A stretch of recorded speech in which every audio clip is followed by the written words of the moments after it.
और उस एक क्षण के लिए प्रकाश के हृदय की धड़कन जैसे रुकी रही। कितना विचित्र था वो क्षण, आकाश से टूटकर गिरे हुए नक्षत्र जैसा। कोहरे के वक्ष में एक लकीर से खींचकर वो क्षण सहसा व्यतीत हो गया।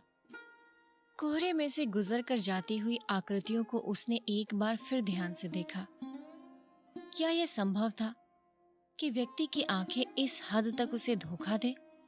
तो जो कुछ वो देख रहा था वो यथार्थ ही नहीं था।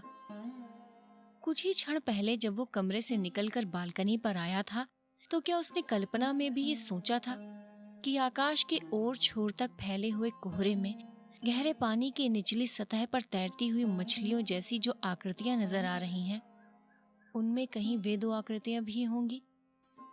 मंदिर वाली सड़क से आते हुए दो कोहरीले रंगों पर जब उसकी नजर पड़ी थी, तब भी क्या उसके मन में कहीं ऐसा अनुमान जागा था?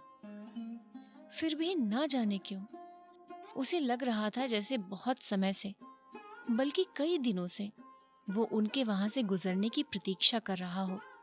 जैसे कि उन्हें देखने के लिए वो कमरे से निकलकर बालकनी पर आया हो और उन्हीं को ढूंढती हुई उसकी आंखें मंदिर वाली सड़क की तरफ मुड़ी हो। यहाँ तक कि उस धानी आंचल और नीले नेकर के रंग भी जैसे उसे पहचाने हुए हो और कोहरे के विस्तार में वो उन दो रंगों को ही खोज रहा हो। वैसे उन आकृतियों के बालकनी के नीचे पहुंचने तक उसने उन्हें पहचाना नहीं था, परंतु एक क्षण में सहसा वे आकृतियां इस तरह उसके सामने स्पष्ट हो उठी थी, जैसे जड़ता के क्षण के अवचेतन की गहराई में डूबा हुआ कोई विचार एकाएक चेतना की सतह पर कौंध गया हो। नीले नेकर वाली आकृति घूमकर पीछे की तरफ देख रही थी। क्या उसे भी कोहरे में किसी की खोज थी? और किसकी? प्रकाश का मन हुआ कि उसे आवाज दे, मगर उसके गले से शब्द नहीं निकले। कोहरे का समुद्र अपनी गंभीरता में खामोश था, मगर उसकी अपनी खामोशी एक ऐसे तूफान की तरह थी जो हवा न मिलने से अपने अंदर ही घुमड़ कर रह गया हो। नहीं तो क्या वो इतना ही असमर्थ था कि उसके गले से एक शब्द भी न निकल सके? वो बालकनी से हटकर कमरे में आ गया। वहां अपने अस्त व्यस्त सामान पर नजर पड़ी तो शरीर में निराशा की एक सिहरन दौड़ गई। क्या यही वो जिंदगी थी जिसके लिए उसने? परंतु उसे लगा कि उसके पास कुछ भी सोचने के लिए समय नहीं है। उसने जल्दी जल्दी कुछ चीजों को उठाया और रख दिया, जैसे कि कोई चीज ढूंढ रहा हो जो उसे मिल न रही हो। अचानक खूंटी पर लटकती पतलून पर नजर पड़ी तो उसने पायजामा उतारकर जल्दी से पहन लिया। फिर पल भर खोया सा खड़ा रहा। उसे समझ नहीं आ रहा था कि वो क्या चाहता है। क्या वो उन दोनों के पीछे जाना चाहता था या बालकनी पर खड़ा होकर पहले की तरह उन्हें देखता रहना चाहता था? अचानक उसका हाथ मेज पर रखे ताले पर पड़ गया तो उसने उसे उठा लिया। जल्दी से दरवाजा बंद करके वो जीने से उतरने लगा। जीने पर आकर ध्यान आया कि जूता नहीं पहना। वो पल भर ठिठक कर खड़ा रहा, मगर लौट कर नहीं गया। नीचे सड़क पर पहुंचते ही पांव कीचड़ में लथपथ हो गए। दूर देखा, वे दोनों आकृतियां घोड़ों के अड्डों के पास पहुंच चुकी थी। वो जल्दी जल्दी चलने लगा। पास से गुजरते एक घोड़े वाले ने उससे कहा कि आगे जाकर नीली नेकर वाले बच्चे को रोक ले, उससे कहे कि कोई उससे मिलने के लिए आ रहा है। घोड़े वाला घोड़ा दौड़ाता हुआ गया, मगर उन दोनों के पास न रुककर उनसे आगे निकल गया। वहां जाकर ना जाने किसे उसने उसका संदेश दे दिया। जल्दी जल्दी चलते हुए भी प्रकाश को लग रहा था जैसे वो बहुत आहिस्ता चल रहा हो, जैसे उसके घुटने जकड़ गए हो और रास्ता बहुत बहुत लंबा हो गया हो। उसका मन इस आशंका से बेचैन था कि उसके पास पहुंचने तक वे लोग घोड़ों पर सवार होकर वहां से चल न दें, और जिस दूरी को वो नापना चाहता था वो ज्यों की त्यों बनी न रहे। मगर ज्यों ज्यों फासला कम हो रहा था, उसका कम होना भी उसे अखर रहा था। क्या वो जानबूझकर अपने को एक ऐसी स्थिति में नहीं डाल रहा था जिससे उसे अपने को बचाए रखना चाहिए था? उन लोगों ने घोड़े नहीं लिए थे। वो जब उनसे 3-4 गज दूर रह गया तो सहसा उसके पांव रुक गए। तो क्या सचमुच अब उसे उस स्थिति का सामना करना ही था? पाशी? इससे पहले कि वो निश्चय कर पाता, अनायास ही उसके मुंह से निकल गया, बच्चे की बड़ी बड़ी आंखें उसकी तरफ घूम गईं, साथ ही उसकी माँ की आंखें भी। कोहरे में अचानक कई कई बिजलियां कौंध गईं। प्रकाश दो एक कदम और आगे बढ़ गया। बच्चा हैरान आंखों से उसकी तरफ देखता हुआ अपनी माँ के साथ सट गया। पलाश, इधर आ मेरे पास, प्रकाश ने हाथ से चुटकी बजाते हुए कहा, जैसे कि ये हर रोज की साधारण घटना हो और बच्चा अभी कुछ मिनट पहले ही उसके पास से अपनी माँ के पास गया हो। बच्चे ने माँ की तरफ देखा। वो अपनी आंखें हटाकर दूसरी तरफ देख रही थी। बच्चा अब और भी उसके साथ सट गया और उसकी आंखें हैरानी के साथ साथ एक शरारत से चमक उठी। प्रकाश को खड़े खड़े उलझन हो रही थी। लग रहा था कि खुद चलकर उस दूरी को नापने के सिवा अब कोई चारा नहीं है। वो लंबे लंबे डग भरकर बच्चे के पास पहुंचा और उसे अपनी बाहों में उठा लिया। बच्चे ने एक बार किलक कर उसके हाथों से छूटने की चेष्टा की, परंतु दूसरे ही क्षण अपनी छोटी छोटी बाहें उसके गले में डालकर वो उससे लिपट गया। प्रकाश उसे लिए हुए थोड़ा एक तरफ को हटाया। तूने पापा को पहचाना नहीं था क्या? पहचाना था। बच्चा बाहें उसके गले में डाले झूलने लगा। तो तू झट से पापा के पास क्यों नहीं आया? नहीं आया, कहकर बच्चे ने उसे चूम लिया। तू आज ही यहाँ आया है? नहीं, कल आया था। अभी रहेगा या आज ही लौट जाएगा? अभी 3-4 दिन रहूंगा।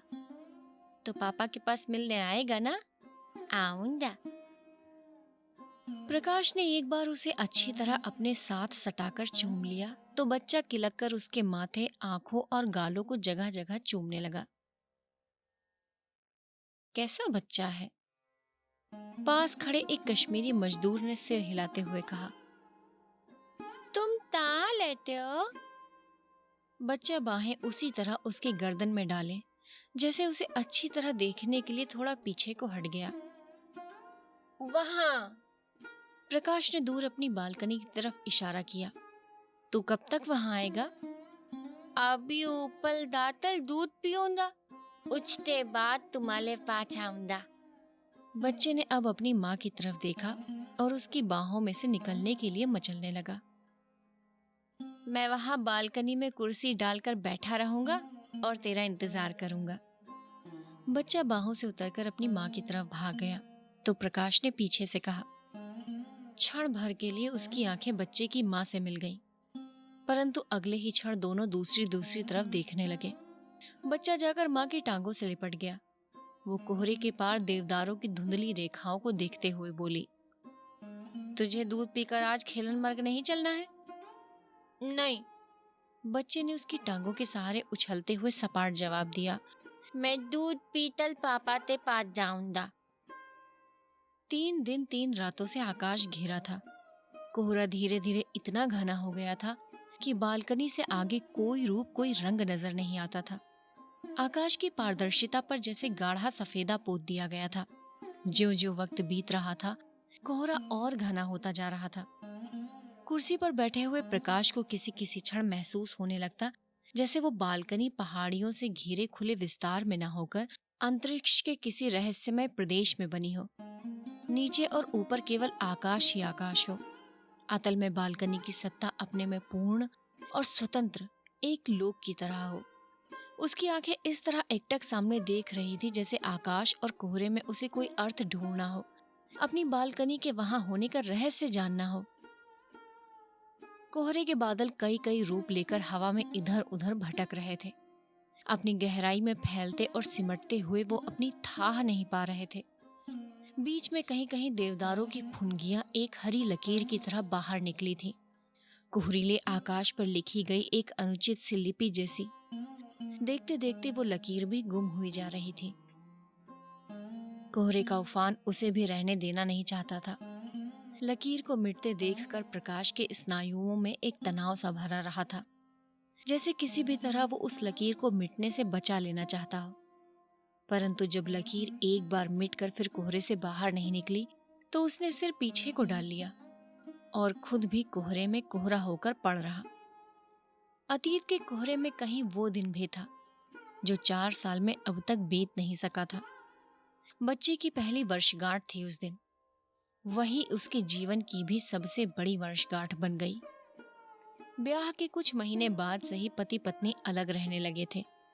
ब्याह के साथ जो सूत्र जुड़ना चाहिए था वो जुड़ नहीं सका था।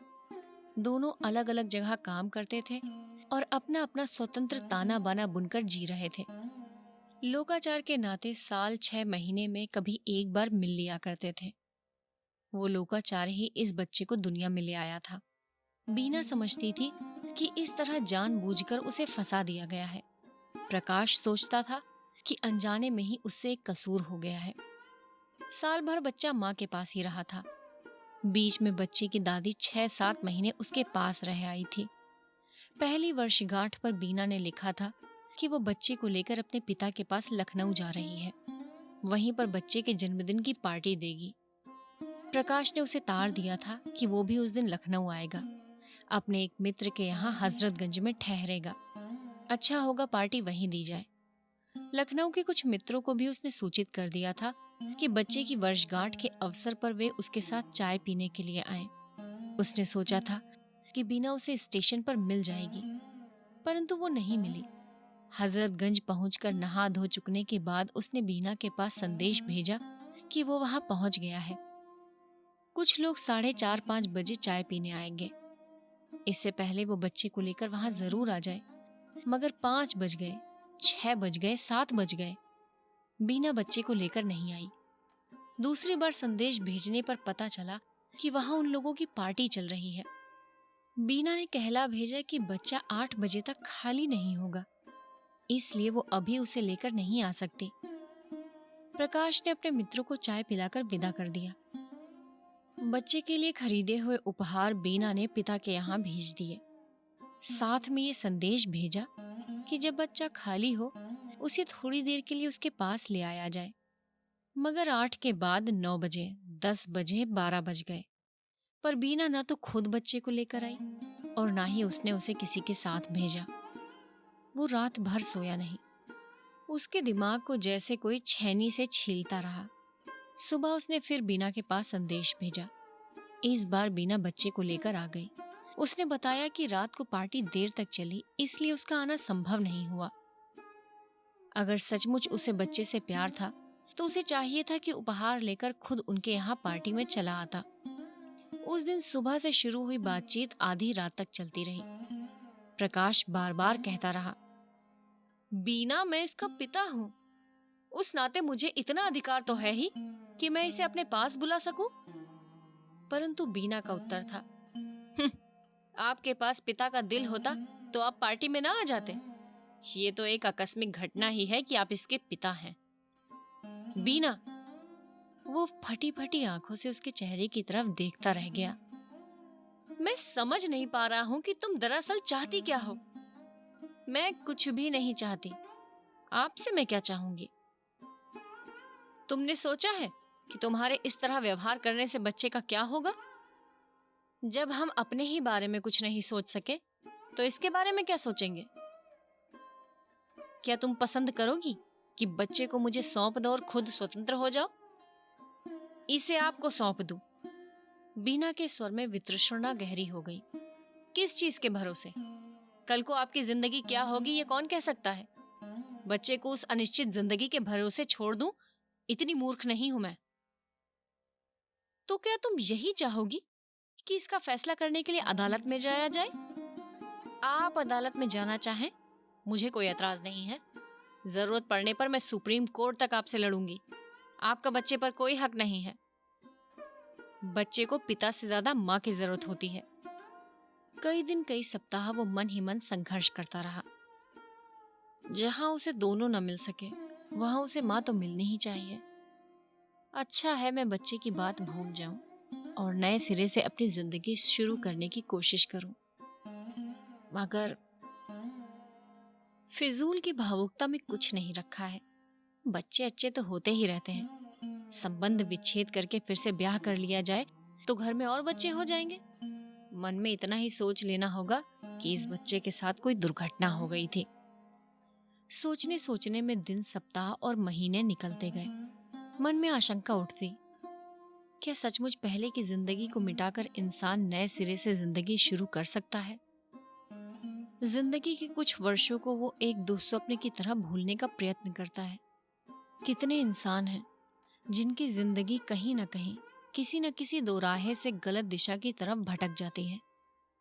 क्या उचित ये नहीं कि इंसान उस रास्ते को बदलकर अपने को सही दिशा में ले जाए? आखिर आदमी के पास एक ही तो जिंदगी होती है, प्रयोग के लिए भी और जीने के लिए भी। तो क्यों आदमी एक प्रयोग की असफलता को जिंदगी की असफलता मान ले? कोर्ट में कागज पर हस्ताक्षर करते समय छत के पंखे से टकराकर एक चिड़िया का बच्चा नीचे आ गिरा। हाय, चिड़िया मर गई, किसी ने कहा। मरी नहीं, अभी जिंदा है, कोई और बोला। चिड़िया नहीं, चिड़िया का बच्चा है, किसी तीसरे ने कहा। नहीं, चिड़िया है, चिड़िया का बच्चा है, इसे उठाकर बाहर हवा में छोड़ दो। नहीं, यहीं पड़ा रहने दो, बाहर इसे कोई बिल्ली विल्ली खा जाएगी। पर ये यहाँ आया किस तरह? जाने किस तरह, रोशनदान के रास्ते आ गया होगा। बेचारा कैसे तड़प रहा है। शुक्र है पंखे ने इसे काट नहीं दिया, काट दिया होता तो बल्कि अच्छा था। अब इस तरह लुंजे पंखों से बेचारा क्या जिएगा। तब तक पति पत्नी दोनों ने कागज पर हस्ताक्षर कर दिए थे। बच्चा उस समय कोर्ट के अहाते में कौवों के पीछे भागता हुआ किलकारियां भर रहा था। वहां आसपास धूल उड़ रही थी और चारों तरफ मटियाली सी धूप फैली थी। फिर दिन, सप्ताह और महीने, 2.5 साल गुजर जाने पर भी वो जिंदगी फिर से शुरू करने की बात तय नहीं कर पाया था। उस बीच बच्चा 3 बार उससे मिलने के लिए आया था। वो नौकर के साथ आता था और दिन भर उसके पास रहकर अंधेरा होने पर लौट जाता। पहली बार वो उससे शर्माता रहा, मगर बाद में उससे हिल मिल गया था। वो बच्चे को लेकर घूमने चला जाता, उसे आइसक्रीम खिलाता, खिलौने ले देता। बच्चा जाने के वक्त जिद करता, नो, अभी नहीं दाऊंगा, दूध पीतल दाऊंगा, ताना तातल दाऊंगा। जब बच्चा इस तरह की बातें कहता तो उसके अंदर कोई चीज दुखने लगती। उसका मन होता कि नौकर को झिड़क कर वापस भेज दे और बच्चे को कम से कम रात भर के लिए अपने पास रख ले। जब नौकर बच्चे से कहता, बाबा चलो अब देर हो रही है, तो उसका मन एक हताश आवेश से कांपने लगता और बहुत मुश्किल से वो अपने को संभाल पाता। आखिरी बार बच्चा रात के 9 बजे तक रुका रह गया तो एक अपरिचित व्यक्ति उसे लेने के लिए चला आया। बच्चा उस समय उसकी गोद में बैठकर खाना खा रहा था।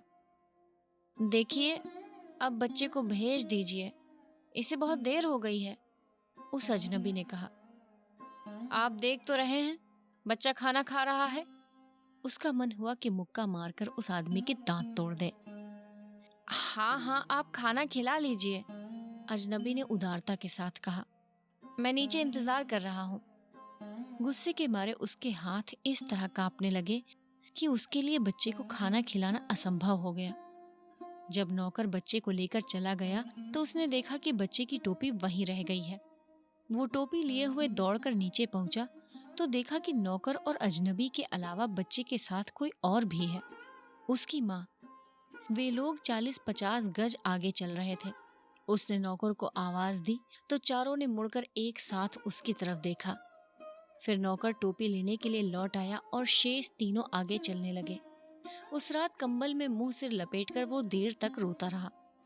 तब नए सिरे से फिर वही सवाल उसके मन में उठने लगा, क्यों वो अपने को इस अतीत से पूरी तरह मुक्त नहीं कर लेता? अगर बसा हुआ घर बार हो तो उसकी चहल पहल में वो इस दुख को भूल नहीं जाएगा। उसने अपने को इसलिए तो बच्चे से अलग कर लिया था कि अपनी जिंदगी को एक नया मोड़ दे सके। फिर इस तरह अकेली जिंदगी जीकर वो ये यंत्रणा किस लिए सह रहा है? परंतु नए सिरे से जिंदगी शुरू करने की कल्पना में सदा एक आशंका मिलती रहती थी। वो जितना उस आशंका से लड़ता था वो उतनी ही और तीव्र हो उठती थी। जब उसका एक प्रयोग सफल नहीं हुआ तो कैसे कहा जा सकता था कि दूसरा प्रयोग सफल होगा? वो पहले की भूल दोहराना नहीं चाहता था, इसलिए उसकी आशंका ने उसे बहुत सतर्क कर दिया था। वो जिस किसी लड़की को अपने भावी पत्नी के रूप में देखता, उसके चेहरे में उसे अपने पहले जीवन की छाया नजर आने लगती। हालांकि वो स्पष्ट रूप से इस विषय में कुछ भी सोच नहीं पाता था, फिर भी उसे लगता था कि वो किसी ऐसी ही लड़की के साथ जीवन बिता सकता है जो हर लिहाज से बीना के उलट हो। बीना में बहुत अहंकार था। वो उसके बराबर पढ़ी लिखी थी, उससे ज्यादा कमाती थी, उसे अपनी स्वतंत्रता का बहुत मान था और उस पर भारी पड़ती थी। बातचीत भी वो खुले मर्दाना ढंग से करती थी। अब वो एक ऐसी लड़की चाहता था जो हर लिहाज से उस पर निर्भर करे और जिसकी कमजोरियां एक पुरुष के आश्रय की अपेक्षा रखती हों। कुछ ऐसी ही लड़की थी निर्मला, उसके मित्र कृष्ण जुनेजा की बहन। 2 बार उसने उस लड़की को जुनेजा के यहाँ देखा था। बहुत सीधी सी लड़की थी, साधारण पढ़ी लिखी थी और साधारण ढंग से रहती थी। 26-27 की होकर भी देखने में वो 18-19 से ज्यादा की नहीं लगती थी। वो जुनेजा के घर की कठिनाइयों को जानता था। उन कठिनाइयों के कारण ही शायद इतनी उम्र तक उस लड़की की शादी नहीं हो सकी थी। जब निर्मला के साथ उसके ब्याह की बात उठाई गई तो उसे सचमुच लगा कि उसकी जिंदगी अब सही पटरी पर आ जाएगी। बात तय हो जाने के बाद उसे अपना आप काफी भरा भरा सा लगने लगा। हवा और आकाश में उसे एक और ही आकर्षण लगने लगा। निर्मला ब्याह कर घर में आई भी नहीं थी कि वो शाम को लौटते हुए फूलों की बेनियां खरीदकर घर लाने लगा। अपना पहला घर उसे छोटा लगने लगा, इसलिए उसने एक बड़ा घर ले लिया और नया फर्नीचर खरीदकर उसे सजा दिया। पास में ज्यादा पैसे नहीं थे, फिर भी कर्ज लेकर उसने निर्मला के लिए कितना कुछ बनवा डाला। निर्मला हंसती हुई उसके घर में आई और हंसती ही रही। पहले कुछ दिनों तक वो समझ नहीं सका कि वो हंसी क्या है। निर्मला कभी भी बिना बात के हंसना शुरू कर देती और देर तक हंसती रहती। वो हैरान होकर उसे देखता रहता। 3-4 साल के बच्चे भी वैसे आकस्मिक ढंग से नहीं हंसते थे जैसे वो हंसती थी। कोई उसके सामने गिर जाए या कोई चीज किसी के हाथ से गिरकर टूट जाए तो उसके लिए अपनी हंसी रोकना असंभव हो जाता था। ऐसे में लगातार 10-10 मिनट तक वो हंसी से बेहाल रहती। वो उसे समझाने की चेष्टा करता कि ऐसी बातों पर हंसा नहीं जाता, तो निर्मला को और भी हंसी छूटती। वो उसे डांट देता तो वो उसकी आकस्मिक ढंग से बिस्तर पर लेटकर हाथ पैर पटकती हुई रोने लगती। चिल्ला चिल्ला कर अपनी मरी हुई माँ को पुकारने लगती और अंत में बाल बिखेरकर देवी बन जाती और घर भर को शाप देने लगती। कभी अपने कपड़े फाड़कर इधर उधर छिपा देती, अपने गहने जूतों के अंदर संभाल देती। कभी अपनी बाहें पर फोड़े की कल्पना करके 2-3 दिन तक उसके दर्द से कराहती रहती और फिर सहसा स्वस्थ होकर कपड़े धोने लगती और सुबह से शाम तक कपड़े धोती रहती। जब मन शांत होता तो मुंह गोल किए वो अंगूठा चूसने लगती। उठते बैठते खाते पीते प्रकाश के सामने निर्मला के तरह तरह के रूप आते रहते और उसका मन एक अंधे कुएं में भटकने लगता। रास्ता चलते हुए उसके मन में एक शून्य सा घेरा था और वो भौचक्का सा सड़क के किनारे खड़ा होकर सोचने लगता कि वो घर से क्यों आया और कहाँ जा रहा है। उसका किसी से मिलने को या कहीं भी आने जाने को मन नहीं होता। कई बार वो बिल्कुल जड़ होकर देर देर तक एक ही जगह खड़ा या बैठा रहता। एक बार सड़क पर चलते हुए वो खंभे से टकराकर नाली में गिर गया। एक बार बस पर चढ़ने की कोशिश में नीचे गिर जाने से उसकी भुषट पीछे से फट गई और वो इससे बेखबर दूसरी बस में चढ़कर आगे चल दिया। उसे तब पता चला जब किसी ने रास्ते में उससे कहा, जेंटलमैन, तुम्हें घर जाकर कपड़े बदल लेने चाहिए। उसे लगता जैसे वो जी नहीं रहा हो, सिर्फ अंदर ही अंदर घुट रहा हो। क्या यही वो जिंदगी थी जिसे पाने के लिए उसने इतने साल अपने से संघर्ष किया था? उसे क्रोध आता कि जुनेजा ने उसके साथ इस तरह का विश्वासघात क्यों किया। उस लड़की को किसी मानसिक अस्पताल में भेजने की जगह उसका ब्याह क्यों कर दिया। उसने जुनेजा को इस संबंध में पत्र लिखे, परंतु उसकी ओर से कोई उत्तर नहीं मिला। उसने जुनेजा को बुला भेजा तो वो आया भी नहीं। वो स्वयं जुनेजा से मिलने गया तो जवाब मिला कि निर्मला अब उसकी पत्नी है। उसके मायके के लोगों का उसकी जिंदगी से कोई दखल नहीं है और निर्मला घर में उसी तरह हंसती और रोती रही। तुम मेरे भाई से क्या पूछने गए थे? वो बाल बिखेर कर देवी का रूप धारण किए हुए कहती। तुम बीना की तरह मुझे भी तलाक देना चाहते हो? किसी तीसरी को घर में लाना चाहते हो? मगर मैं बीना नहीं हूं। वो सती स्त्री नहीं थी, मैं सती स्त्री हूँ। तुम मुझे छोड़ने की बात मन में लाओगे तो मैं इस घर को जलाकर भस्म कर दूंगी। सारे शहर में भूचाल ले आऊंगी। लाऊं भूचाल? और बाहें फैलाकर वो चिल्लाने लगी, आ भूचाल, आ भूचाल। मैं सती स्त्री हूँ, मैं सती स्त्री हूँ, जो इस घर की ईंट से ईंट बजा दे। आ भूचाल। वो उसे शांत करने की चेष्टा करता तो कहती, देखो, तुम मुझसे दूर रहो, मेरे शरीर को हाथ मत लगाओ। मैं सती स्त्री हूँ, देवी हूँ। तुम मेरा सतीत्व नष्ट करना चाहते हो, मुझे खराब करना चाहते हो। मेरा तुमसे ब्याह कब हुआ है? मैं तो अभी भी कुंवारी हूँ, छोटी सी बच्ची हूँ। संसार का कोई भी पुरुष मुझे छू नहीं सकता। मैं आध्यात्मिक जीवन जीती हूँ, मुझे कोई छूकर देखे तो सही। और बाल बिखेरे हुए इसी तरह बोलती चिल्लाती कभी वो घर की छत पर पहुंच जाती और कभी बाहर निकलकर घर के आसपास चक्कर काटने लगती। उसने दो एक बार होठों पर हाथ रखकर निर्मला का मुंह बंद करना चाहा तो वो और भी जोर से चिल्लाने लगी, तुम मेरा मुंह बंद करना चाहते हो? मेरा गला घोटना चाहते हो? मुझे मारना चाहते हो? तुम्हें पता है मैं देवी हूँ, देवी। मेरे चारों भाई 4 शेर हैं, वो तुम्हें नोच नोच कर खा जाएंगे। उन्हें पता है कि उनकी बहन देवी है। कोई मेरा बुरा चाहेगा तो वो उसे उठा कर ले जाएंगे और काल कोठरी में बंद कर देंगे। मेरे बड़े भाई ने अभी अभी नई कार ली है, मैं उसे चिट्ठी लिख दूं तो वो भी कार लेकर आएगा और हाथ पैर बांधकर तुम्हें कार में डाल कर ले जाएगा। 6 महीने बंद रखेगा फिर छोड़ेगा। तुम्हें पता नहीं वो चारों के चारों शेर कितने जालिम हैं। वे राक्षस हैं, राक्षस। आदमी की बोटी बोटी काट दे और किसी को पता भी ना चले। मगर मैं उन्हें नहीं बुलाऊंगी। मैं सती स्त्री हूँ, इसलिए अपने सत्य से ही अपनी रक्षा करूंगी। सब कोशिशों से हार कर वो थका हुआ अपने पढ़ने के कमरे में बंद होकर पड़ जाता। तो भी आधी रात तक वो साथ के कमरे में उसी तरह बोलती रहती। फिर बोलते बोलते अचानक चुप कर जाती और थोड़ी देर के बाद उसका दरवाजा खटखटाने लगती। क्या बात है? वो कहता। इस कमरे में मेरी सांस रुक रही है, निर्मला जवाब देती। दरवाजा खोलो, मुझे अस्पताल जाना है। इस समय सो जाओ, वो कहता। सुबह तुम जहां कहोगी वहां ले चलूंगा। मैं कहती हूँ दरवाजा खोलो, मुझे अस्पताल जाना है। और वो अचानक जोर जोर से धक्के देकर दरवाजा तोड़ने लगती। वो दरवाजा खोल देता तो वो हंसती हुई उसके सामने आ जाती। तुम्हें किस बात पर हंसी आ रही है? वो कहता। तुम्हें लगता है मैं हंस रही हूँ? निर्मला और भी जोर से हंसने लगती। ये हंसी नहीं, रोना है, रोना। तुम अस्पताल चलना चाहती हो? क्यों? अभी तुम कह रही थी। मैं अस्पताल जाने के लिए कहाँ कह रही थी?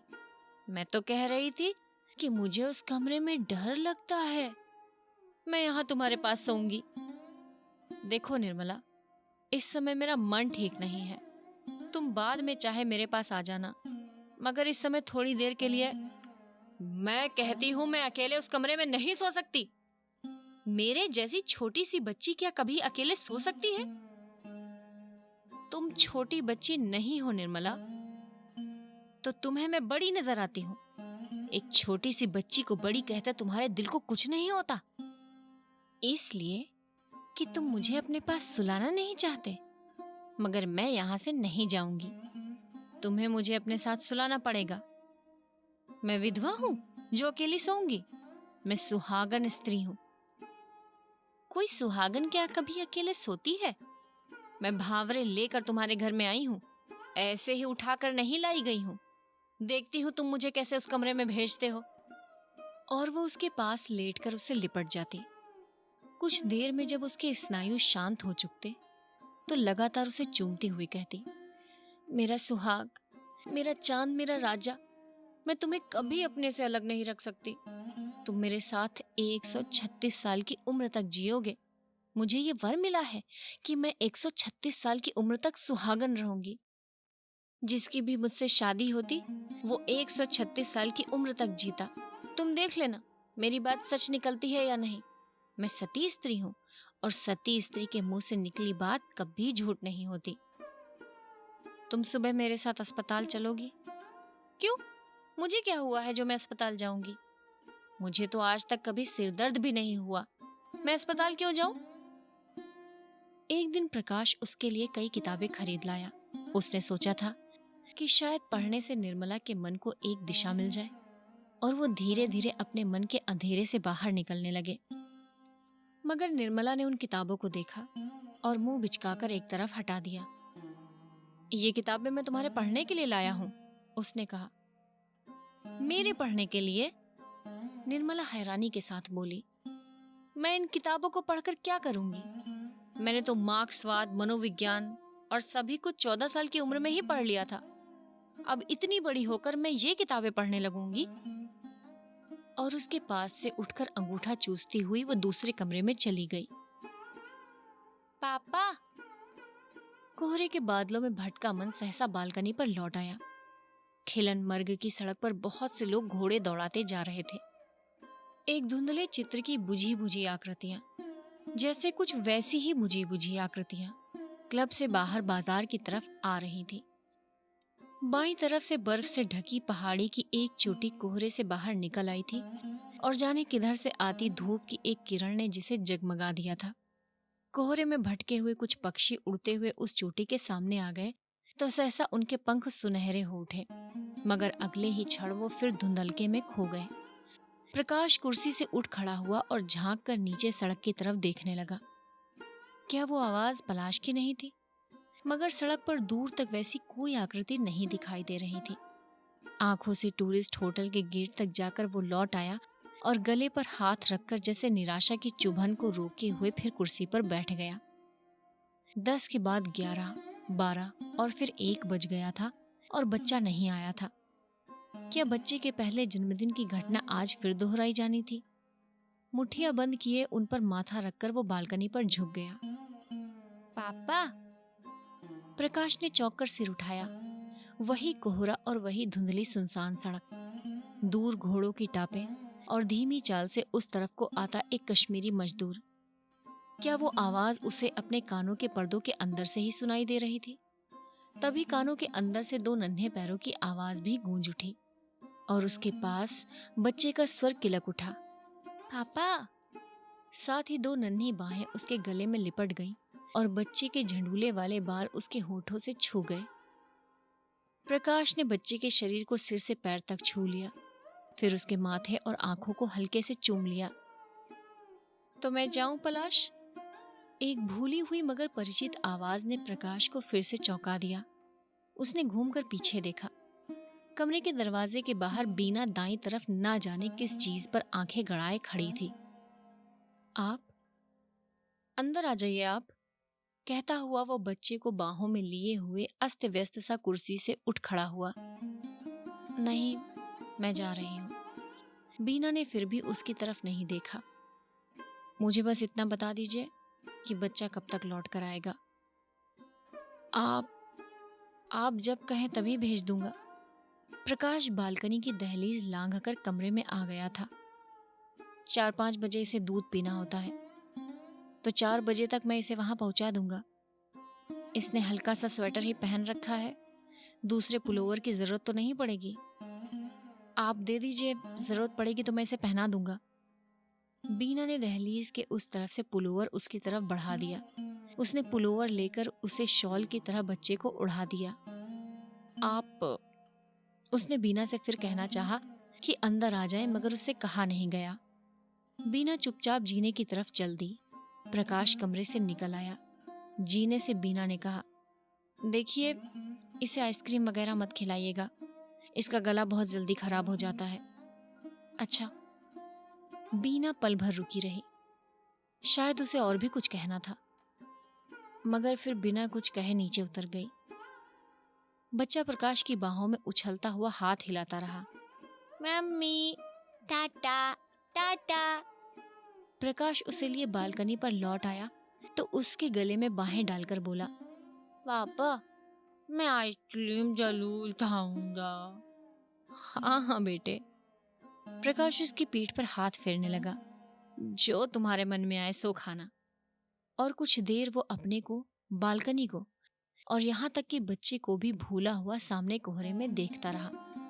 कोहरे का पर्दा धीरे धीरे उठने लगा तो मीलों तक फैले हरियाली के रंगमंच की धुंधली रेखाएं स्पष्ट हो उठी।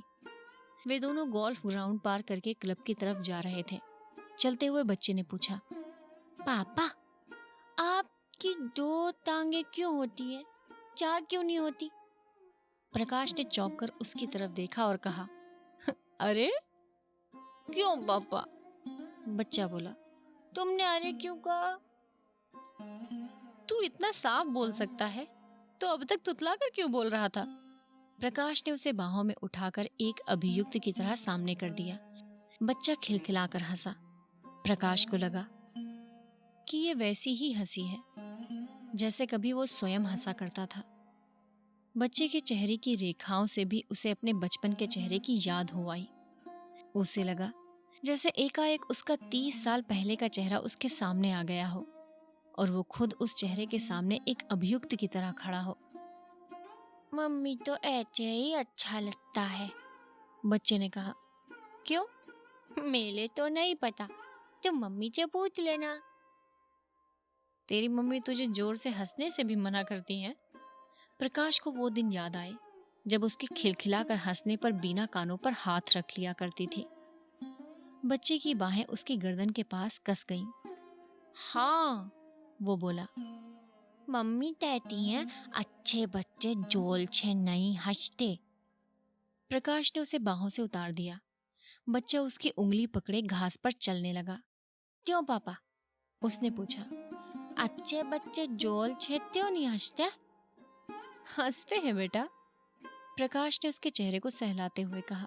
सब बच्चे जोर से हंसते हैं। तो मम्मी मेले तो क्यों लोटती हैं? अब वो तुझे नहीं रोकेगी और तू तुतला कर नहीं, ठीक से बोला कर। तेरी मम्मी तुझे इसके लिए भी मना नहीं करती, मैं उनसे कह दूंगा। तो तुमने पहले मम्मी से क्यों नहीं था? ऐसे नहीं, कह कि तुमने पहले मम्मी से क्यों नहीं कहा। बच्चा फिर हंस दिया। तो तुमने मम्मी से पहले क्यों नहीं कहा? पहले मुझे याद नहीं रहा, अब याद से कह दूंगा। कुछ देर दोनों चुपचाप रहे। फिर बच्चे ने पूछा, पापा, तुम मेरे जन्मदिन की पार्टी में क्यों नहीं आए? मम्मी कहती थी तुम विलायत गए हुए थे। हाँ, मैं विलायत गया हुआ था। तो पापा, अब तुम विलायत नहीं जाना। क्यों? मेरे को अच्छा नहीं लगता। विलायत जाकर तुम्हारी शक्ल और ही तरह की हो गई है। प्रकाश एक रूखी सी हंसी हंसा। कैसी हो गई है शक्ल? पता नहीं कैसी हो गई है। पहले दूसरी तरह की थी, अब दूसरी तरह की है। दूसरी तरह की कैसे? पता नहीं, पहले तुम्हारे बाल काले काले थे, अब सफेद सफेद हो गए हैं। तू इतने दिन मेरे पास नहीं आया, इसलिए मेरे बाल सफेद हो गए हैं। बच्चा इतने जोर से हंसा कि उसके कदम लड़खड़ा गए। अरे पापा, तुम तो विलायत गए हुए थे, मैं तुम्हारे पास कैसे आता? क्या मैं अकेला विलायत जा सकता हूँ? क्यों नहीं जा सकता? तू इतना बड़ा तो है। मैं सचमुच बड़ा हूं ना पापा? बच्चा ताली बजाते हुए बोला। तुम ये बात भी मम्मी से कह देना, वो कहती है मैं भी बहुत छोटा हूँ। मैं छोटा नहीं हूँ पापा। नहीं, तू कहाँ छोटा है, कहकर प्रकाश मैदान में दौड़ने लगा। अच्छा, भाग कर मुझे पकड़। बच्चा अपनी छोटी छोटी टांगे पटकता हुआ दौड़ने लगा। प्रकाश को फिर अपने बचपन की याद आ गई। उसे दौड़ते देखकर तब एक बार फिर किसी ने कहा था, अरे ये बच्चा कैसे टांगे पटक पटक कर दौड़ता है, इसे ठीक से चलना नहीं आता क्या? बच्चे की उंगली पकड़े प्रकाश क्लब के बार रूम में दाखिल हुआ तो बारमैन अब्दुल्ला उसे देखकर दूर से मुस्कुराया। साहब के लिए 2 बोतल बियर, उसने पास खड़े बैरे से कहा। साहब, आज अपने साथ एक मेहमान को लाया है, बच्चे के लिए 1 गिलास पानी दे दो। प्रकाश ने काउंटर के पास रुककर कहा, इसे प्यास लगी है। खाली पानी? अब्दुल्ला बच्चे के गालों को प्यार से सहलाने लगा। और सब दोस्तों को तो साहब बियर पिलाता है, इस बेचारे को खाली पानी। और पानी की बोतल खोलकर वो गिलास में पानी डालने लगा। जब वो गिलास बच्चे के मुंह के पास ले गया तो बच्चे ने ये अपने हाथ में ले लिया। मैं अपने आप पीऊंगा, उसने कहा। मैं छोटा थोड़े ही हूँ, मैं तो बड़ा हूँ। अच्छा, तू बड़ा है? अब्दुल्ला हंसा। तब तो तुझे पानी देकर मैंने गलती की है। बड़े लोगों को तो मैं बियर ही पिलाता हूँ। बियर क्या होता है? बच्चे ने मुंह से गिलास हटाकर पूछा। बियर होता नहीं, होती है। अब्दुल्ला ने झुककर उसे चूम लिया। तुझे पिलाऊं क्या? नहीं, कहकर बच्चे ने अपनी बाहें प्रकाश की तरफ फैला दी। प्रकाश उसे लेकर ड्योढ़ी की तरफ चला तो अब्दुल्ला भी उन दोनों के साथ साथ बाहर चला आया। किसका बच्चा है साहब? उसने पूछा।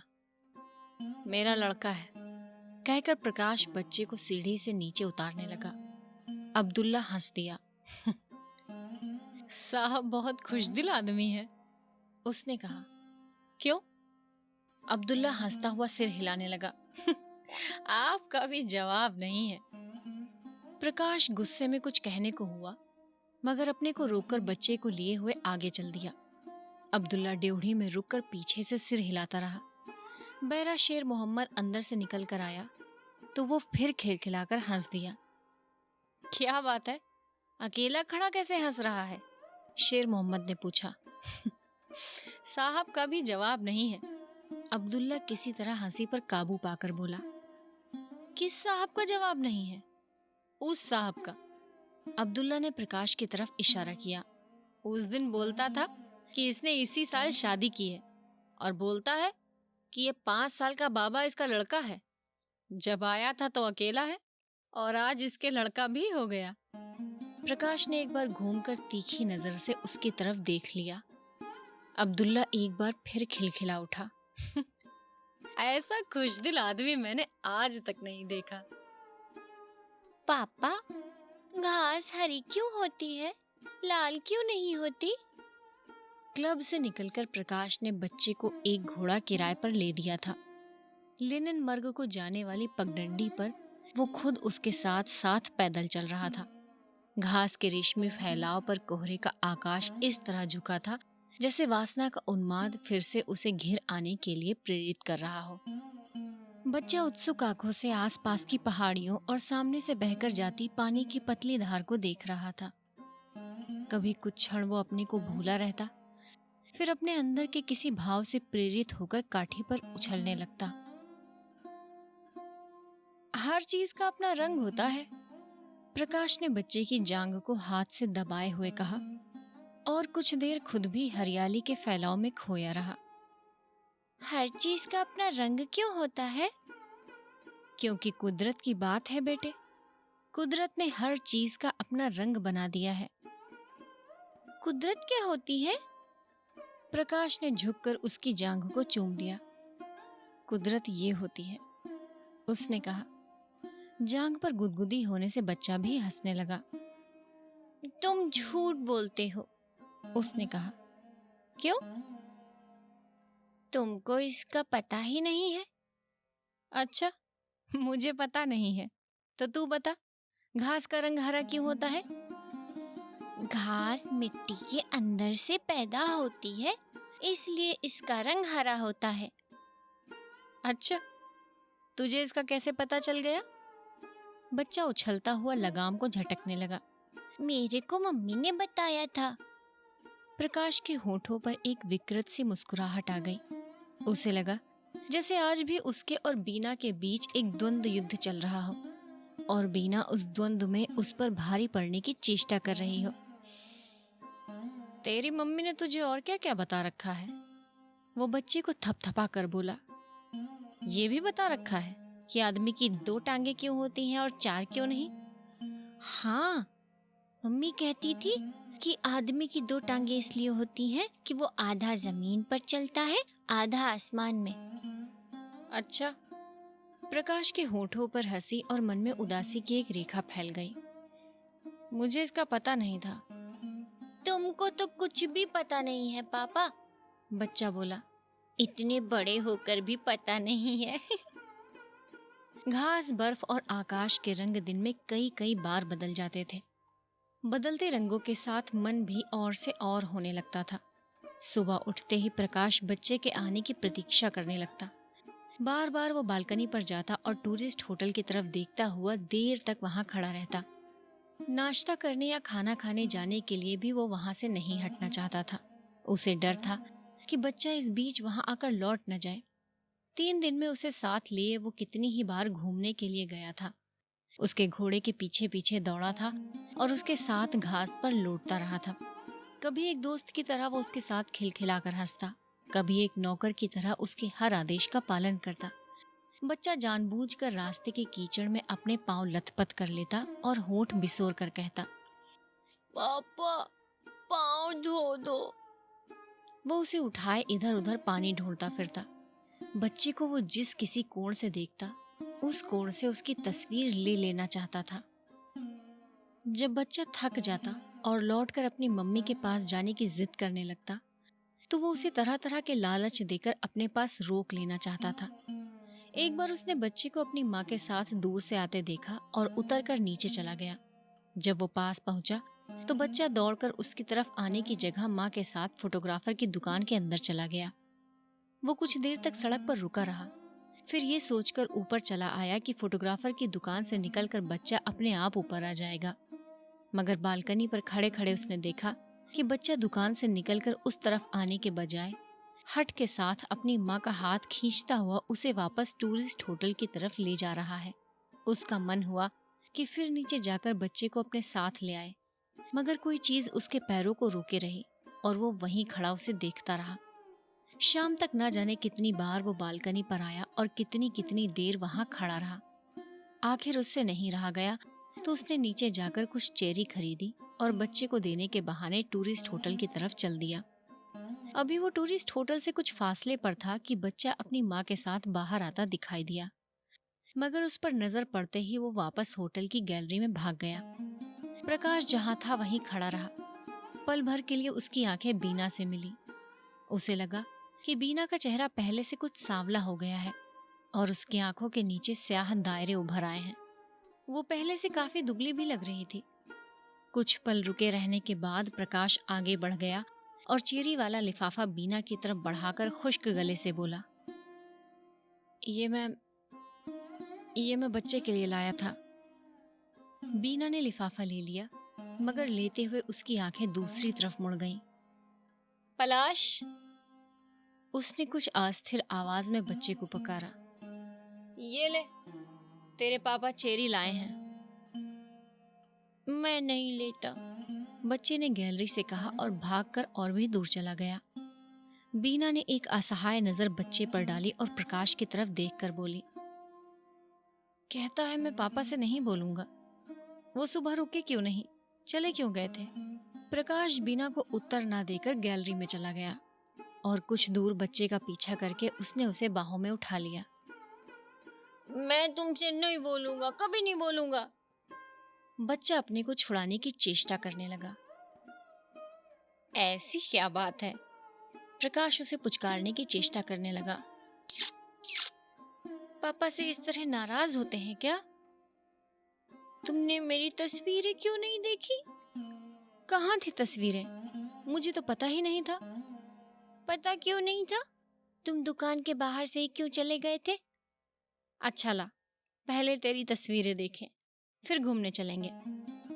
ये सुबह आपको दिखाने के लिए ही तस्वीरें लेने गया था, बीना के साथ खड़ी एक युवा स्त्री ने कहा। प्रकाश ने ध्यान नहीं दिया था, उसके साथ कोई और भी है।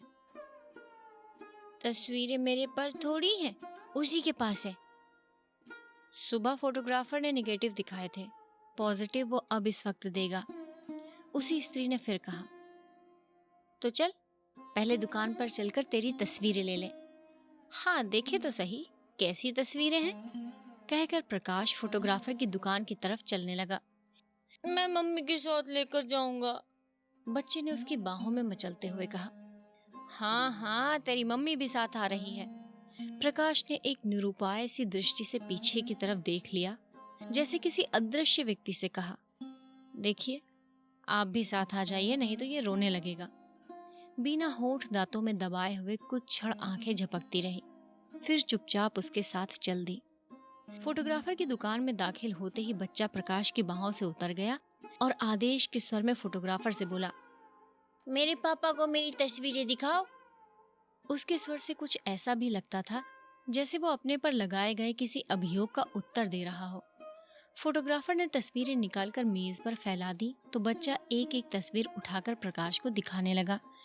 देखो पापा, ये वही की तस्वीर है जहाँ ना तुमसे कहा था सारा कश्मीर नजर आता है, और ये तस्वीर भी देखो जो तुमने मेरी घोड़े पर बैठे हुए उतारी थी। 2 दिन से बिल्कुल साफ बोल रहा है, बीना के साथ की युवा स्त्री ने कहा। कहता है पापा ने कहा है तू बड़ा हो गया है, इसलिए अब तुतला कर मत बोला कर। प्रकाश कुछ न कहकर तस्वीरें देखता रहा, फिर 10 का नोट निकालकर फोटोग्राफर को देते हुए कहा, इसमें से आप अपने पैसे काट लीजिए। फोटोग्राफर पल भर असमंजस में उसे देखता रहा, फिर बोला, पैसे तो अभी आप ही के मेरी तरफ निकलते हैं। मेम साहब ने जो 20 रुपए परसों दिए थे उनमें से 2-1 रुपए अभी बचते होंगे, कहे तो अभी हिसाब कर दूं? नहीं, रहने दीजिए, हिसाब बाद में हो जाएगा, कहकर प्रकाश ने नोट वापस जेब में रख लिया और बच्चे की उंगली पकड़े दुकान से बाहर निकल आया। कुछ कदम चलने पर पीछे से बीना का स्वर सुनाई दिया, ये आपके साथ घूमने जा रहा है? हाँ। प्रकाश ने थोड़ा चौंक कर पीछे देख लिया। मैं भी थोड़ी देर में इसे वापस छोड़ जाऊंगा। देखिए, आपसे एक बात कहनी थी। कहिए। बीना कुछ पल सोचती हुई चुप रही, फिर बोली, इसे ऐसी कोई बात मत बताइएगा जिससे ये। प्रकाश को लगा जैसे कोई ठंडी चीज उसके स्नायुओं से छू गई हो। उसकी आंखें झुक गईं और उसने धीरे से कहा, नहीं, मैं ऐसी कोई बात इसे नहीं कहूंगा। उसे खेद हुआ कि एक दिन पहले जब बच्चा हट करके कह रहा था कि पापा और पिताजी एक ही व्यक्ति को नहीं कहते, पापा को पापा कहते हैं और पिताजी मम्मी के पापा को कहते हैं, तो वो क्यों उसकी गलतफहमी दूर करने की कोशिश करता रहा था। वो अकेला बच्चे के साथ क्लब की सड़क पर चलने लगा तो कुछ दूर जाकर बच्चा सहसा रुक गया। हम कहाँ जा रहे हैं पापा? उसने पूछा। पहले क्लब चल रहे हैं, उसने कहा, वहां से घोड़ा लेकर आगे घूमने जाएंगे। नहीं, मैं वहां उस आदमी के पास नहीं जाऊंगा, कहकर बच्चा सहसा पीछे की तरफ चल दिया। किस आदमी के पास? वो जो वहां क्लब में था, मैं उसके हाथ से पानी भी नहीं पीऊंगा। क्यों? मुझे वो आदमी अच्छा नहीं लगता। प्रकाश पल भर बच्चे को देखता रहा, फिर उसकी तरफ मुड़ गया। हाँ, हम उस आदमी के पास नहीं चलेंगे, उसने कहा। मुझे भी वो आदमी अच्छा नहीं लगता। बहुत दिनों के बाद उस रात प्रकाश को गहरी नींद आई थी। ऐसी विस्मृति सी नींद जिसमें स्वप्न दुस्वप्न कुछ ना हो, उसके लिए लगभग भूली हुई चीज हो चुकी थी। फिर भी जागने पर उसे अपने में ताजगी का अनुभव नहीं हुआ। अनुभव हुआ एक खालीपन का, जैसे कोई चीज उसके अंदर उफनती रही हो, जो गहरी नींद सो लेने से चुक गई हो। रोज की तरह उठकर वो बालकनी पर गया। देखा आकाश साफ है। रात को सोया था तो बारिश हो रही थी, मगर उस धुले निखरे आकाश को देखकर आभास तक नहीं होता था कि कभी वहां बादल भी घिरे रहते थे। सामने की पहाड़ियां सुबह की धूप में धुलकर उजली हो उठी थी। प्रकाश काफी देर तक वहां खड़ा रहा, अपनी ताजगी में एक जड़ता का अनुभव करता हुआ। फिर दूर उठते बादल की तरह कोई चीज उसे अपने में उमड़ती महसूस होने लगी और उसका मन एक दबी सी आशंका से सिहर गया। कहीं ऐसा तो नहीं कि। वो बालकनी से हट आया। पिछली शाम बच्चे ने उसे बताया था, उसकी मम्मी कह रही थी कि दिन साफ हुआ तो वो लोग सुबह वहां से चले जाएंगे। रात को जैसी बारिश हो रही थी, उससे सुबह तक आसमान खुलने की कोई संभावना नहीं लगती थी, इसलिए सोते वक्त वो इस तरफ से लगभग निश्चिंत था। मगर रात रात में आसमान का रूप बिल्कुल बदल गया था। तो क्या सचमुच आज वे लोग वहां से चले जाएंगे?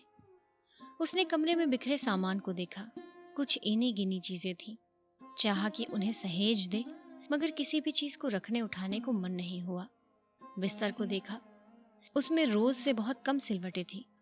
लगा जैसे रात को गहरी नींद के लिए वो बिस्तर ही दोषी हो। और गहरी नींद बरसते आकाश के साफ हो जाने के लिए। उसने बिस्तर की चादर को हिला दिया कि उसमें और सिलवटें पड़ जाएं, मगर उससे चादर में 2-1 सिलवटें थी, वो भी निकल गईं। वो फिर से एक नींद लेने के इरादे से बिस्तर पर लेट गया।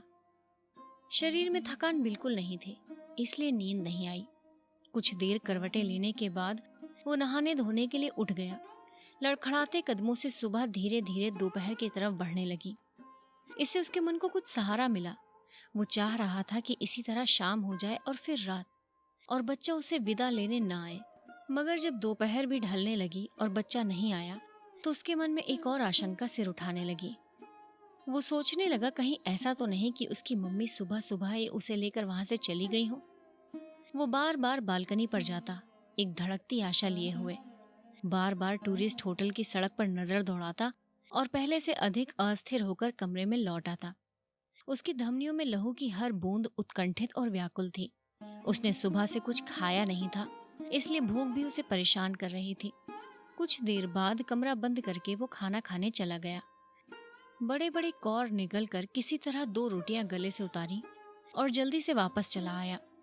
मगर उतनी देर भी कमरे से बाहर रहना उसे एक अपराध सा लग रहा था। लौटते हुए उसने सोचा कि उसे खुद जाकर टूरिस्ट होटल से पता कर लेना चाहिए। मगर सड़क की चढ़ाई चढ़ते हुए उसने दूर से देखा, बीना बच्चे के साथ उसकी बालकनी के नीचे सड़क पर खड़ी थी। वो तेज तेज चलकर उनके पास पहुंच गया, मगर बच्चे ने उसकी तरफ देखा ही नहीं। वो अपनी माँ का हाथ खींचता हुआ किसी चीज के लिए हट कर रहा था। प्रकाश ने उसकी बाह हाथ में ले ली तो वो बाह छुड़ाने के लिए जमीन पर लौटने लगा। मैं तुम्हारे घर नहीं जाऊंगा, मैं तुम्हारे घर नहीं जाऊंगा, उसने लगभग चीख कर कहा। प्रकाश अचकचा सा गया और उसकी बाह छोड़कर जड़ सा खड़ा रहा। मुझसे नाराज है क्या? उसने बिना दोनों में से किसी की तरफ देखे पूछ लिया। मम्मी मेरे साथ ऊपर क्यों नहीं चलती? बच्चा उसी तरह चिल्लाया। प्रकाश और बीना की आंखें मिलने को हुई, मगर पूरी तरह नहीं मिल पाई। प्रकाश ने बच्चे की बाह फिर हाथ में ले ली और तटस्थ स्वर में बीना से कहा, आप भी आइए ना, इसे आज जाने क्या हुआ है। बीना कुछ झुंझलाहट के साथ बोली, सुबह से बात बात पर तंग कर रहा है। इस वक्त ये अकेला मेरे साथ ऊपर नहीं जाएगा। प्रकाश ने स्वर की तटस्थता अब भी बनाए रखी। आप साथ आ क्यों नहीं जाती? चल, मैं तुझे जीने तक पहुंचा देती हूँ। बीना उसे उत्तर न देकर बच्चे से बोली, ऊपर से जल्दी लौट आना, घोड़े वाले उधर तैयार खड़े हैं। प्रकाश को अपने मन में एक नश्तर सा चुभता महसूस हुआ, मगर जल्दी ही उसने अपने को संभाल लिया। आप लोग आज ही जा रहे हैं? उसने चेष्टा की कि शब्दों से उसके मन का भाव प्रकट न हो।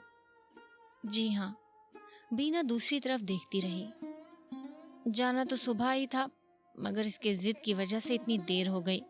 अभी ये, और बात बीच में ही छोड़कर उसने बच्चे से फिर कहा, चल तुझे जीने तक पहुंचा दूं। बच्चा प्रकाश के हाथ से बाह छुड़ाकर कुछ दूर भाग गया। नहीं, मैं नहीं जाऊंगा, उसने कहा। अच्छा, बीना बोली, मैं तुझे ऊपर पहुंचा देती हूँ उस दिन की तरह। नहीं, मैं नहीं जाऊंगा। और बच्चा कुछ कदम और दूर चला गया। आप साथ क्यों नहीं आ जाती? ये इस तरह अपनी जिद नहीं छोड़ेगा, प्रकाश ने होठ काटते हुए कहा। बीना ने आंख झपकने तक उसकी तरफ देख लिया। उस दृष्टि में एक तीखा चुभता सा भाव था, मगर आंख झपकने के साथ ही वो भाव धुल गया और उसने अपने को सहेज लिया। उसके चेहरे पर एक दृढ़ता आ गई और उसने बच्चे को बाहों में उठा लिया। चल, मैं चलती हूँ तेरे साथ, उसने कहा। बच्चे का रुआसा भाव हंसी में बदल गया और उसने माँ के गले में बाहें डाल दी। प्रकाश उनसे आगे आगे जीना चढ़ने लगा। ऊपर पहुंचकर बीना ने बच्चे को बाहों से उतार दिया और कहा, ले, अब मैं जा रही हूँ। नहीं, बच्चे ने उसका हाथ पकड़ लिया। तुम भी यहीं बैठो। बैठ जाइए ना। प्रकाश ने कुर्सी पर पड़ी 2-1 चीजें जल्दी से हटा दी और कुर्सी बीना की तरफ बढ़ा दी। बीना कुर्सी पर न बैठकर चारपाई के कोने पर बैठ गई। तभी बच्चे का ध्यान न जाने किस चीज ने खींच लिया। वो उन दोनों को छोड़कर बालकनी में चला गया और वहां से उचककर सड़क की तरफ देखने लगा। प्रकाश कुर्सी की पीठ पर हाथ रखे जैसे खड़ा था वैसे ही खड़ा रहा। बीना चारपाई के कोने में और भी सिमटकर दीवार की तरफ देखने लगी। असावधानी की एक क्षण में उनकी आंखें मिल गईं, तो बीना ने अपनी पूरी शक्ति संचित करके पूछ लिया, कल इसकी जेब में कुछ रुपए मिले थे, वो आपने रखे थे? प्रकाश सहसा ऐसे हो गया जैसे किसी ने उसे पकड़कर झकझोर दिया हो। हाँ, प्रकाश ने अटकते स्वर में कहा। सोचा था उनसे ये कोई चीज बनवा लेगा। बीना पल भर चुप रही, फिर बोली, क्या चीज बनवानी होगी? कोई भी चीज, कोई अच्छा सा ओवरकोट या। कुछ देर फिर चुप्पी रही, फिर बीना ने पूछ लिया, कैसा ओवरकोट बनाना है? कैसा भी, जैसा इसे अच्छा लगे या जैसा आप ठीक समझें। कोई खास तरह का कपड़ा लेना हो तो बता दीजिए। खास कपड़ा कोई नहीं, कैसा भी हो। कोई खास रंग? नहीं, हाँ अगर नीले रंग का हो तो ज्यादा अच्छा है। कहकर प्रकाश को थोड़ा अफसोस हुआ। उसे पता था बीना को नीले रंग पसंद नहीं है। बच्चा उछलता हुआ बालकनी से लौट आया और बीना का हाथ पकड़कर बोला, अब चलो। पापा से प्यार तो किया नहीं और आते ही चल भी दिया। प्रकाश ने उसे बाहों में ले लिया। बच्चे ने उसके होठों से होठ मिलाकर एक बार अच्छी तरह उसे चूम लिया और फिर झट से उसकी बाहों से निकलकर माँ से बोला, अब चलो। बीना चारपाई से उठ खड़ी हुई। बच्चा उसका हाथ पकड़कर उसे बाहर की तरफ खींचने लगा। चलो न मम्मी, दे लो लाइया। वो फिर तुतलाने लगा और बीना को साथ खींचता हुआ दहलीज पार कर गया।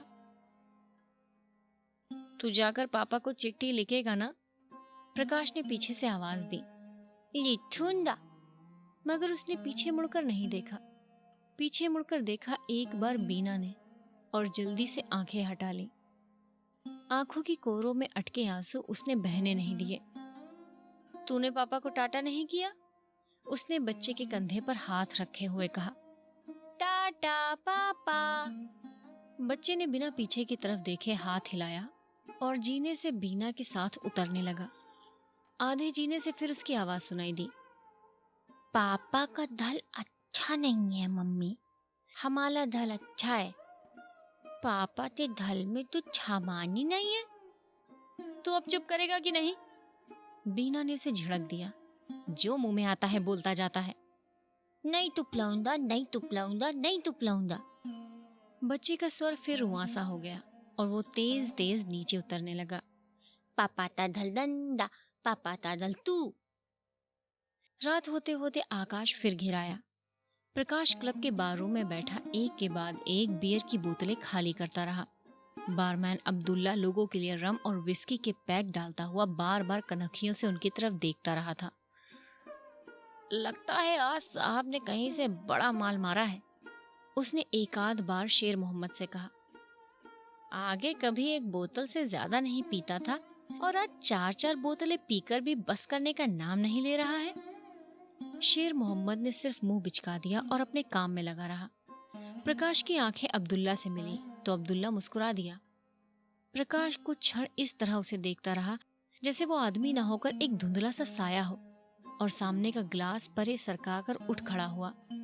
काउंटर के पास जाकर उसने 10-10 के 2 नोट अब्दुल्ला के सामने रख दिए। अब्दुल्ला बाकी पैसे गिनता हुआ खुशामदी स्वर में बोला, आज साहब बहुत खुश नजर आता है। अच्छा। प्रकाश इस तरह उसे देखता रहा जैसे उसके सामने से वो साया धुंधला होकर बादलों में गुम हुआ जा रहा हो। वो चलने को हुआ तो अब्दुल्ला ने पहले सलाम किया, फिर आहिस्ता से पूछ लिया, क्यों साहब, वो कौन था बच्चा उस दिन आपके साथ? किसका लड़का है वो?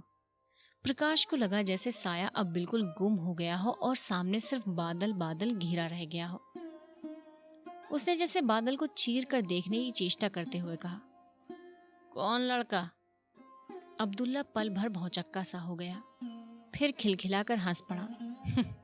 तब तो मैंने शेर मोहम्मद से ठीक ही कहा था। वो बोला, क्या कहा था? कि साहब तबीयत का बादशाह है, जब चाहे किसी के लड़के को अपना लड़का बना ले और जब चाहे। यहाँ गुलमर्ग में ये सब चलता है। आप जैसा हमारा एक और साहब है, प्रकाश को लगा कि बादल बीच से फट गया है और चीलों की कई पंक्तियां उस दर्रे में से होकर दूर उड़ी जा रही हैं। वो चाह रहा है कि दर्रा किसी तरह भर जाए जिससे वो पंक्तियां आंखों से ओझल हो जाएं। मगर दर्रे का मुहाना धीरे धीरे और बड़ा होता जा रहा है। उसके गले से एक अस्पष्ट सी आवाज निकली और वो अब्दुल्ला की तरफ से आंखें हटाकर वहां से चल दिया। बस एक बाजी और। अपनी आवाज की गूंज प्रकाश को स्वयं अस्वाभाविक सी लगी।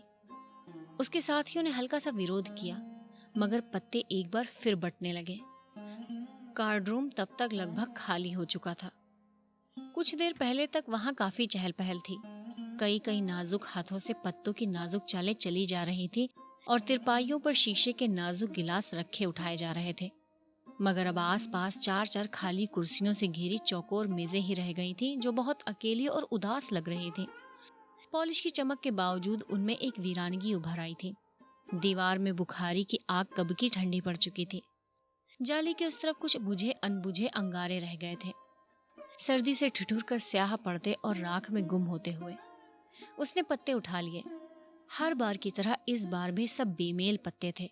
ऐसी बाजी कि आदमी चुपचाप फेंक कर अलग हो जाए, मगर उसी के जोर देने से पत्ते बटे थे, इसलिए वो उन्हें फेंक नहीं सकता था। उसने नीचे से पत्ता उठाया तो वो और भी बेमेल था। हाथ से कोई भी पत्ता चलकर वो उन पत्तों का मेल बिठाने की कोशिश करने लगा। बाहर मूसलाधार बारिश हो रही थी, पिछली रात की बारिश से भी तेज। खिड़की के शीशों से टकराती बूंदें एक चुनौती लिए आती, मगर बेबस होकर नीचे लुढ़क जाती। उन्हें देखकर लगता जैसे कई चेहरे खिड़की के साथ सट कर लगातार आंसू बहा रहे हों। किसी क्षण हवा से किवाड़ हिल जाते तो वे चेहरे जैसी हिचकियां लेने लगते। हिचकियां बंद होने पर गुस्से से घूरने लगते। उन चेहरों के पीछे घना अंधेरा था, जहां लगता था कोई चीज छटपटाती हुई दम तोड़ रही है। डिक्लेयर। प्रकाश चौंक गया। उसके हाथ के पत्तों में अब भी कोई मेल नहीं था। इस बार भी उसे फुल हैंड ही देना था। पत्ते फेंक कर उसने पीछे टेक लगा ली और फिर खिड़की से सटे चेहरों को देखने लगा। तुम बहुत खुशकिस्मत आदमी हो प्रकाश। हम में सबसे खुशकिस्मत तुम ही हो। प्रकाश की आंखें खिड़की से हट गईं। पत्ते उठाकर रख दिए थे और मेज पर हार जीत का हिसाब किया जा रहा था। हिसाब करने वाला आदमी ही उससे कह रहा था, कहते हैं ना, जो पत्तों में बदकिस्मत हो वो जिंदगी में खुशकिस्मत होता है। अब देख लो, सबसे ज्यादा तुम ही हारे हो, इसलिए मानना पड़ेगा कि सबसे खुशकिस्मत आदमी तुम ही हो।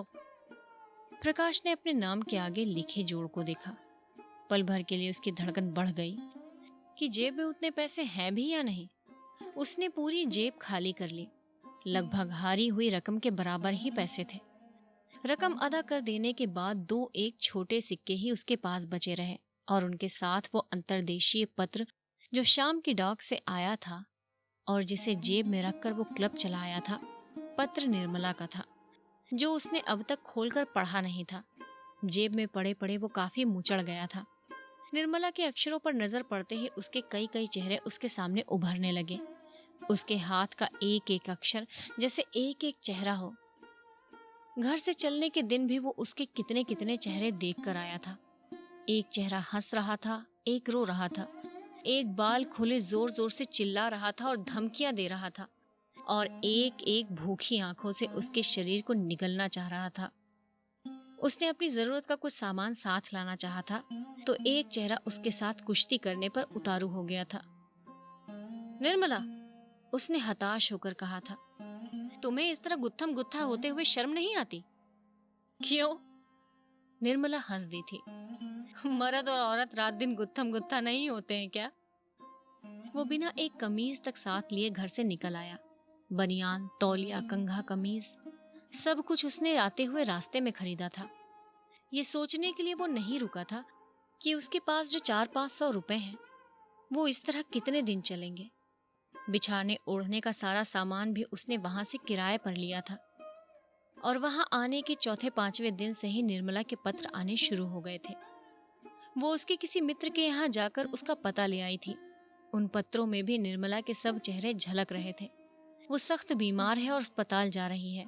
उसके भाई पुलिस में खबर करने जा रहे हैं कि उनका बहनोई लापता हो गया है।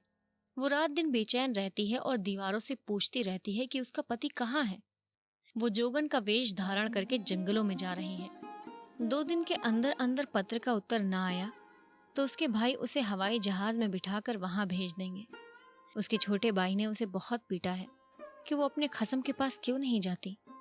अंतर्देशीय पत्र प्रकाश की उंगलियों में मसल गया था। उसे फिर से जेब में रखकर वो उठ खड़ा हुआ। बाहर ड्योढ़ी में कुछ लोग खड़े थे, इस इंतजार में कि बारिश रुके तो वहां से चले। उनके बीच से होकर वो बाहर निकल आया। आप इस बारिश में जा रहे हैं?